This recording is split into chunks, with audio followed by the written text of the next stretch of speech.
Mario, go fish! I'ma go fishing. I am a real American. Fight for the rights of every man. I am a real American. Fight for what's right. Fight for your life.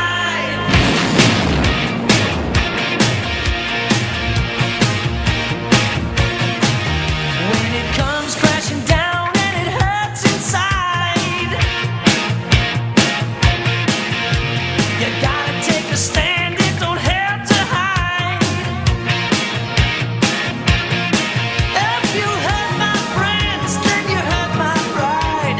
I gotta be a man. Welcome, one and all, to the greatest motor racing spectacle on Earth. Well, second greatest to a normal F3 race in Macau, but it's close enough.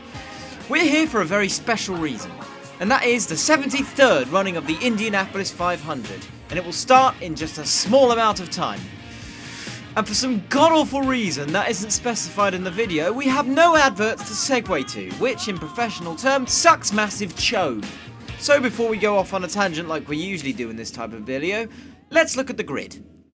Much like last year, Rick Mears looks to be a good contender for the win in 1989 as he takes the pole position for this race, with Al Unser in second, Emerson Fittipaldi in third, and Al's son, Al Unser Jr., or Little Al, as he's nicknamed here, quite a silly name I know, in fourth. But where, you may ask, is the 1982 winner, Gordon Knobjob? God damn it, I've told you already, it's John Cobb! Well, my friend, he's standing on 23rd on the grid.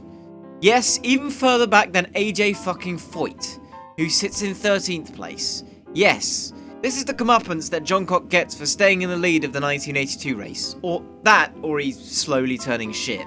Either way is possible. Unfortunately, the pre-race airing of the show decided to spend most of the time to the wives of the racers and not the racing drivers themselves. Or the technology behind it. Because that's what all the race fans are so eager to find out. What breakfast Rick Mears' wife is having. Fucking entertainment, people! When the broadcasters finally get something more racing related, they get to show the person who was actually driving the pace car. It's Bobby Unser, 3-time Indy 500 winner. And that's basically it. He talks for a little bit about how the race is going to be exciting for or whatever, but that's about it. Not much to brag about. After the fat dude sings the Star Spangled Banner, the bishop tips his Cheeto-stained fedora, and the wrinkly old woman says the thing, we're ready to start racing at Indianapolis. The car starts to accelerate as they come onto the front straight. The official readies the green flag, and the 73rd running of the Indianapolis 500 is underway! Emerson Fittipaldi shuts the door from the front row and takes the lead and immediately makes a gap between the other drivers. Incredible stuff from the old wrinkly Brazilian. And thankfully Mario Andretti hasn't been crashed into this time. Thank goodness we won't have to hear his obsessive whining. There's a massive accident! Kevin Kogan smashes his car in the inside barrier and slides to the pit wall, smashing into that as well, making his car an absolute write-off. Thankfully he was completely okay.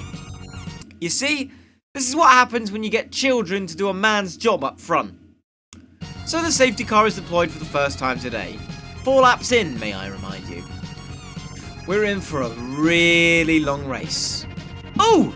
Here's the Indy Facts to tell us about some racing terminology. Example, we may say a car is pushing.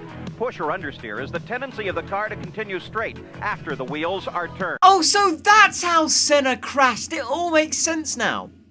When the back end of the car tries to slide out once the wheels are turned. Last year, Scott Brayton got loose. The back end swerved out. He overcorrected, fought the car, and lost to the loose condition. Scott Brayton's taking the Carlos Sainz approach to racing.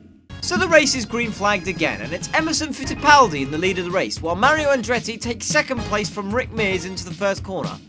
Meanwhile, Gordon Dingerling, Oh, come on, that's not even funny! goes into the pits. His car is done for the day. Hey, look on the bright side, it could be worse. You could have Rick Mears breathing down your neck at every turn. God damn, so many cars are just slightly going over the white line. This is more frequent than Spa in 2015. Al Unser pits. It goes well. Fuck it. Skip the pit stops. John Andretti spins in the pits. So far this race, all the exciting parts of the race have happened in the pits. Much like 1973. Wink, wink, nudge, nudge. Rick Mears starts to fall back down to the pack, much like Fernando Alonso after a few laps in the McLaren. Yeah, I'm not the first person to make a McLaren Honda joke, and I certainly won't be the last. And this is way after the 2015 season is finished. Let's hope this joke is redundant once March rolls around. Michael Andretti overtakes his dad Mario for a specific position I can't remember, but Michael overtook him, that's what matters. Never mind, it was second place. False alarm, people. Now Michael Andretti has to fend off Alonso Jr., who is breathing down Mario's neck as we speak. But Mario is doing a very good job at defending it, as he shuts the door multiple times on Little Al. But the Speedway crown doesn't have to stop at being a city. It could also apply for statehood. There are just as many people at the track as there are in the entire state of Alaska, the biggest state in the Union. Alaska's greatest spectacle in racing is the grueling Iditarod sled dog race. To those guys, though, 500 miles is a sprint. Can we fund an Eskimo 500? Please? Bobby Rahal goes out of the race with some sort of problem. Expert analysis is key here at Cook Productions 1 headquarters. So after that, the pace car is out again, with Emerson Fittipaldi still far in the lead of the race, with Michael Andretti sitting in second place. Alonso, however, was having a bit of a shit day, as he slowed since deciding to go out of the race, unlike his son, who was in the top 3 at the time this happens. And now, performing live to you, Man Salen and their #1 single, Leap!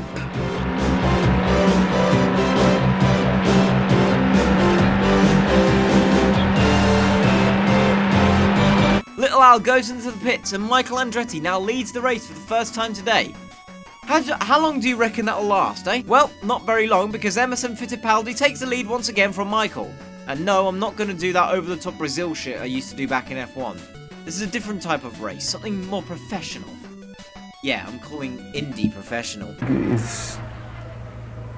Is a demand on yourself. With time, with experience, and knowing exactly what we are doing. You can be under pressure, but you can be focused without being nervous about it. I think that's a big difference on being focused under pressure but not being nervous. And as long as you can separate that, normally when myself as a racing driver, under pressure, I do my best, under a lot of pressure. And I think with as more pressure as I have, I'm able, exactly what you ask, to focus more and concentrate more. Yeah, okay, Emerson, whatever. Next thing you'll be telling me that if you don't go for a gap that exists, you're not a racing driver. Rick Mears has smoke coming out of the back of the car. His engine has blown up and he's out of the race. Complete and utter travesty for the Mears family.